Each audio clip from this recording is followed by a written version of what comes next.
ಪ್ರತಿಯೊಬ್ಬರಿಗೂ ಆಲ್ಮೋಸ್ಟ್ ಹರ್ಟೇ ಮಾಡ್ತಾ ಹೋಗಿದ್ದಾರೆ. ನಾನೇ ಸಾರಿ ಕೇಳ್ಕೊಂಡು ಹೋಗಿದ್ದೀನಿ ಸರ್. ಸೋತು ಸಾಕಾಗಿದೆ ಸರ್. ಸೀಸನ್ 10 ಬಿಗ್ ಬಾಸ್ ಆರಂಭವಾದಾಗಿನಿಂದ 50 ದಿನದವರೆಗೂ ಒಂಥರ 3 ಟೀಮ್ಗಳು ಕಾಣಿಸ್ತಾ ಇತ್ತು. ಇಲ್ಲಿ ವಿನಯ್, ನಮ್ರತಾ, ಸ್ನೇಹಿತ್, ಮೈಕಲ್ ಎಲ್ಲ ಒಂದು ಕಡೆ ಇದ್ರೆ, ಇನ್ನೊಂದು ಕಡೆ ಸಂಗೀತ, ಕಾರ್ತಿಕ್, ತನಿಷಾ ಇದ್ರು. ಮತ್ತೊಂದು ಕಡೆಯಲ್ಲಿ ನೊಂದವರ ರೀತಿಯಲ್ಲಿ ತುಕಾಲಿ, ವರ್ತೂರು, ಪ್ರತಾಪ್ ಎಲ್ಲ ಸೇರ್ಕೊಂಡಿದ್ರು. ಆಮೇಲೆ ಎಲ್ಲವೂ ಬದಲಾಗ್ತಾ ಬಂತು. ಆದರೆ ಸ್ನೇಹಿತರ ಬಳಗದಲ್ಲಿ ಸದಾ ಸಂಗೀತಾರನ್ನು ಚೆನ್ನಾಗಿ ನೋಡ್ಕೋತಾ ಇದ್ರು ಕಾರ್ತಿಕ್, ತನಿಷಾ.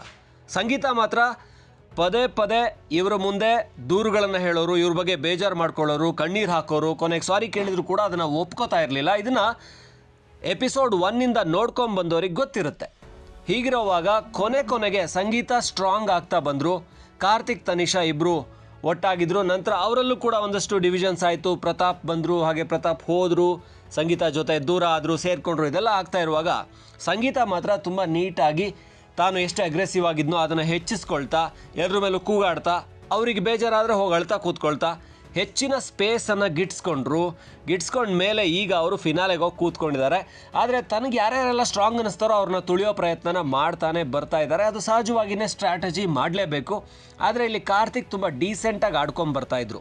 ಅವ್ರು ಯಾವತ್ತೂ ರಿಯಾಕ್ಷನ್ ಮಾಡಲಿಲ್ಲ, ಆ್ಯಕ್ಷನ್ ಮಾಡಲಿಲ್ಲ, ರಿಯಾಕ್ಷನ್ ಅಷ್ಟೇ ಮಾಡಿದರು. ಯಾರು ಯಾವಾಗ ತನ್ನ ಮೇಲೆ ಕೂಗಾಡಿದ್ರು ಆವಾಗ ಇನ್ನೂ ಜೋರಾಗಿ ಕಾರ್ತಿಕ್ ಕೂಗಾಡಿದ್ದಾರೆ. ಆದರೆ ತಾನಾಗೆ ಯಾರ ಮೇಲೂ ಕೂಗಾಡುವಂಥದ್ದು ಕಾರ್ತಿಕ್ ಬಹಳ ಕಡಿಮೆ ಮಾಡಿದ್ದು. ಆದರೆ ಇದನ್ನು ಪದೇ ಪದೇ ಮಾಡ್ತಿದ್ದ ಬೇರೆಯವ್ರು ಮಾತ್ರ ಇವಾಗ ಕಾರ್ತಿಕ್ ಅವರನ್ನು ಸೈಲೆಂಟ್ ಮಾಡಿ, ಕಾರ್ತಿಕ್ ಸೈಲೆಂಟ್ ಆಗಿದ್ದಾರೆ, ಎಲ್ಲರೂ ತುಳ್ಕೊಂಬಂದ್ರು ಅಂತ ಹೇಳೋದು ಕಾಣಿಸ್ತಾ ಇದೆ. ಹಾಗಾಗಿ ಫಿನಾಲೆಯಲ್ಲಿ ಕಿಚ್ಚ ಇದನ್ನು ತನ್ನ ಪಂಚಾಯಿತಿಯಲ್ಲಿ ಮಾತುಗಳನ್ನು ಕೇಳ್ತಾ ಇದ್ದಾರೆ, ಯಾರು ಹೇಗೆ ಏನು ಅಂತ. ಯಾಕಂದರೆ ಇನ್ನುಳಿದಿರೋದು ಕೆಲವೇ ದಿನಗಳು. ಫಿನಾಲೆಯಲ್ಲಿ ಯಾರು ಟಾಪ್ 5 ಇರ್ತಾರೆ ಅದನ್ನು ನಿರ್ಧರಿಸುವ ದಿನ ಬಂದಾಗಿದೆ. ಹಾಗಾದರೆ ಈಗಾಗಲೇ ಕಮೆಂಟ್ಸ್ಗಳನ್ನು ನೋಡ್ತಾ ಇದ್ದರೆ ಎಲ್ಲರೂ ಕಾರ್ತಿಕ್ ಪರವಾಗಿ ಕಮೆಂಟ್ ಮಾಡ್ತಾ ಇದ್ದಾರೆ, ಸಂಗೀತ ಪರವಾಗಿ ಕೆಲವು ಕಮೆಂಟ್ ಮಾಡ್ತಾ ಇದ್ದಾರೆ. ಒಟ್ಟಾರೆ ಯಾರು ಟಾಪ್ 5 ಇರ್ತಾರೆ ಅನ್ನುವಂಥ ಕ್ಯೂರಿಯಾಸಿಟಿ ಅಂತೂ ಹೆಚ್ಚಾಗ್ತಾ ಇದೆ. ಕಾರ್ತಿಕ್ ಫಿಟ್ಟಿಂಗ್ ಆನ್ಸರನ್ನು ಕೊಟ್ಟಿದ್ದಾರೆ, ನನ್ನನ್ನು ತುಳ್ಕೊಂಡೆ ಇವರೆಲ್ಲ ಮೇಲೆ ಹೋದರು ಅಂತೇಳಿ. ಅಂದರೆ ನಾನು ಒಳ್ಳೆಯವನಾಗಿರೋದಕ್ಕೇ ಇವರೆಲ್ಲರೂ ಕೂಡ ನನ್ನನ್ನು ಬಳಸ್ಕೊಂಡ್ರು ಅಂತ.